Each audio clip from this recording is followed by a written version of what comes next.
A few weeks ago I posted a video just showing the pond and talking a little bit about how I built it and everything, slight tour. And so now I'm going to go through, I'm going to make a video showing my vineyard, talk about my garden here at the farm a little bit, and then I'll go and do another video showing my orchard that I'm developing. I'm going to go and talk about the different plants and things I have in the vineyard. I've been planting a garden here as well this season for the first time, and so I'll get around to talking about that a little bit later. First off, I've got irrigation on each one of my rows, and this particular controller is the one I like the best. It's very simple to use, quick on everything without any fancy programming or things. So I've got more of these. I've tried about 3 or 4 different kinds, but this is the one I like. Got a line running out. They're all elevated here in the vineyard with emitters for each plant that's about 2 gallons per minute. 2 gallons per hour, excuse me. Yeah, that would kind of flood it, wouldn't it? Okay, first off, I've got 4 elderberries, and I don't know if I'm going to get anything out of these. I've never grown them, so I don't know when they bloom, when they put on their berries or anything like that. And so, got those. These are goji berries. I've got 2 varieties, I think. No, 1 variety. And you can see they're putting on some little bitty blooms. So maybe a handful of berries there, something to taste. There's a lot of weeds. You can hardly see them around the weeds. I haven't gotten around to doing any of the weeding just yet. This is one of the things that I don't know quite what to make of it yet. I have 4 black currant, 3 different varieties, and none of them made it through the winter. Every one of them croaked on me. The aronia, here's another one I'm not sure quite what to make of it. I have 2 varieties here. And when I've looked, the buds are still green, but they're not coming off. Now this one though, you can see some green leaves coming off of one branch on that one plant on the side. So again, I don't know quite what to make of these just yet. We'll find out as time goes on. Honeyberry, yeah, they didn't make it. 2 varieties there. Gooseberry, another one didn't make it. That's a real thorny plant. I didn't know that, but we'll see how it turns out next year. This next one is Loganberry. These are supposed to be a cross between blackberries and raspberries. And so they seem to be coming up, seem to be doing well. We'll see how things turn out as time goes on. In my next row over here, I planted 25 raspberry, of which only 8 made it through the winter. And the others, you can see what they look like. This is my second attempt at raspberries and my last attempt at raspberries. Apparently they just don't do well in this area. So I'll replant this winter, but I'll be using blackberries on the rest of this row. You see some of my blackberries are really thriving and doing well. I think this is the 2nd year. So I'll get a few blackberries out of these. Some didn't make it, but I noticed down here there's a couple of plants. You can see like this one right here.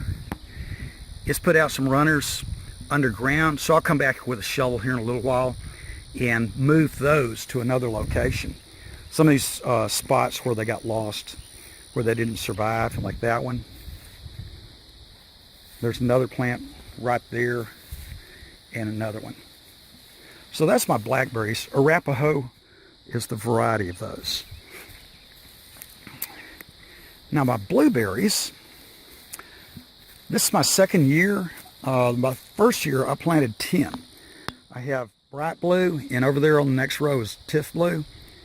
And last year I planted 10. 3 or 4 of them barely made it through the winter. So I just dug them up, replaced them.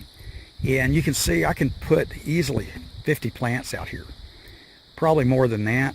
So I'll wait, give these another year, see how they make it, because I want to find that variety that really works well, and then I can extend it. In fact, I can make this row, both these rows, a whole lot longer than they are now. Notice also in this one, both rows are on the same timer. If you go down to the end, the hose, or the line rather, goes underground and then back up to complete this one. Here's my grapes. Down at the far end, I just planted some Chardonnay. I have 10 Syrah here and another 15, so I've got 25 total. Over here I have some Viognier, 10 of these. This is a white grape, supposed to be. I didn't get any more this year.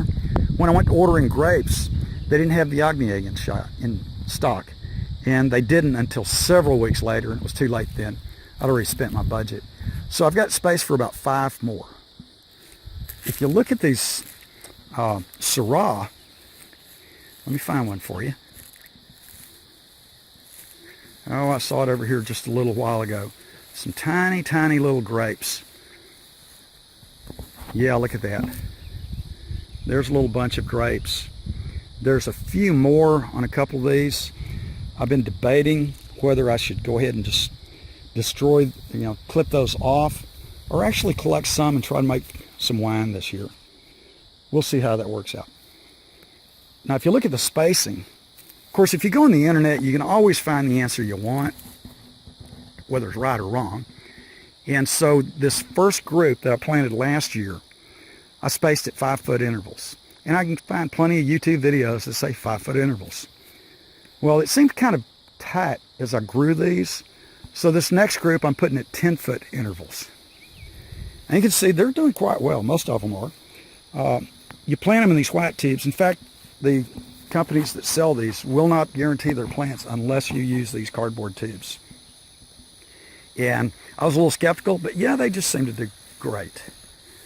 A few of them, you see this little line here? The only reason I've got that there is because the water would go from that emitter and collect in the tube, but and tend to drown the plant. So I just put that on there so that it falls outside that tube. So a few of these are just going gangbusters. They're not doing quite as well down this way, although every single one of them's alive. It's a matter of the soil. When you get down to this end of the garden, a lot of the soil is that stuff that I pushed out of the pond. It's probably been leached for a few centuries, so it's almost devoid of nutrients. In fact, when I got my soil test this week, it really filled my expectations. It is just modestly better than a parking lot. So anyway, we'll see how that turns out in a few years. That concludes this one. I'll start over and give you a rundown of the garden that I'm planting. You can see some of it right there.